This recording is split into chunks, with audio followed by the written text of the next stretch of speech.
The last time Jose Aldo held the championship in the UFC was in 2017 when his second reign as the featherweight champion came to an end at the hands of Max Holloway. Many of you might remember Aldo's run in the featherweight division up until his 13-second knockout loss to Conor McGregor at UFC 194 in 2015. However, it is safe to say that the Brazilian fighter enjoyed a decent run in the 145-pound division after his inaugural featherweight title reign came to an end. With that being said, let us rewind a little bit and take a look at Aldo's run at featherweight post UFC 194. So, fast forward to July of 2016, and believe it or not, in his first fight after losing to McGregor, Aldo immediately fought for a title when he faced Frankie Edgar at UFC 200 and defeated him to win the interim featherweight championship. Aldo was later promoted as the undisputed featherweight champion, making him a two-time champion in the division. But unfortunately, his second run came to an end a year later when he lost to Max Holloway at UFC 212 in Rio de Janeiro of all places. What followed next was an historic featherweight title win for Holloway, whose first title defense was interestingly enough an immediate rematch against Aldo, one that the now former champion won via TKO as well. Since that second fight against Holloway, Aldo had 3 more fights at featherweight before finally switching to bantamweight as he brought an end to an iconic run in the UFC's 145-pound division. Now, this is where I think the UFC really messed up with Jose Aldo and his matchmaking. After a successful debut against Marlon Moraes at 135 in a fight that Moraes could have easily won, by the way, the UFC decided to put Jose Aldo in a fight against possibly the most dominant bantamweight fighter on the planet right now when they booked him against Peter Yan for the vacant UFC Bantamweight Championship at UFC 251. That right there was the biggest mistake the UFC could have done with a veteran like Aldo, who was still fairly new to the bantamweight division. Now, I agree that over the years Aldo did establish his place as one of the best strikers to ever step foot in the UFC.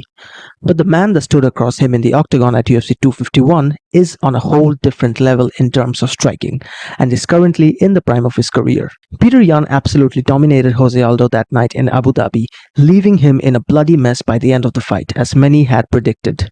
The UFC definitely rushed with Jose Aldo's matchmaking in the bantamweight division. I mean, there is no way he should have fought someone like Peter Yan in just his second fight in a new division, that too for the championship. All of that is in the past. Jose Aldo now seems to have found his footing and his rhythm in the bantamweight division, as he followed up with 3 big wins after his loss at UFC 251, starting off with a victory over Marlon Vera, followed by a dominant performance against Pedro Munoz, whom he completely shut out in their fight, and finally in his last fight he totally dominated another one of bantamweight's best boxers in the form of Rob Font, and pretty much proved that he's well capable of still fighting against the top contenders of a division. So, that being said, it now leaves us with the question, is Jose Aldo capable of winning the UFC Bantamweight Championship in a division full of killers? I mean, there is no secret that the 135 division is currently the most stacked division after the UFC's current lightweight division. I mean, the competition at bantamweight at the moment is off the charts, and there are no easy fights in this division, regardless if you're fighting the number 1 ranked Peter Yan or the 15th ranked Jack Shore. And similarly, Jose Aldo now finds himself in what is possibly the biggest test of his career at bantamweight since losing to Peter Yan, as he is set to take on the number 6th ranked Merab Dvalishvili at UFC 278. Now, here is a prime example of when I say that there are no easy fights in the bantamweight division. Take a look at Merab's last fight in the UFC when he fought Marlon Moraes at UFC 266. Moraes headed into that fight on the back of consecutive losses to Corey Sandhagen and Rob Font, and yet he almost got the job done against Merab in the first round of that fight. Moraes tagged him with a big left hook and almost dropped Merab, but what followed next was even more brutal. Moraes went completely relentless with his barrage of strikes, dropped Merab, and kept hitting him with some nasty ground and pound shots. But credit to the Georgian fighter as he survived that onslaught from Moraes, and his resiliency saw him get through that first round without the fight being stopped. And then, fast forward to the second round, and Merab used his insane strength to control Moraes on the ground and finish the fight via ground and pound strikes in the final minute of round number 2. I mean, if it wasn't for Moraes' cardio issues, then who knows what would have happened in that fight. So you could probably imagine what Jose Aldo versus Merab Dvalishvili is going to look like. I mean, this fight has all the tools to become the fight of the night in a card that features the likes of Kamaru Usman, Leon Edwards, Paulo Costa, and other big names. I'm certainly expecting a calculated fight between Aldo and Merab. I think we might see a lot of striking exchanges, but knowing how good of a striker Aldo is, we might see Merab use his wrestling and grappling to neutralize the former featherweight champion.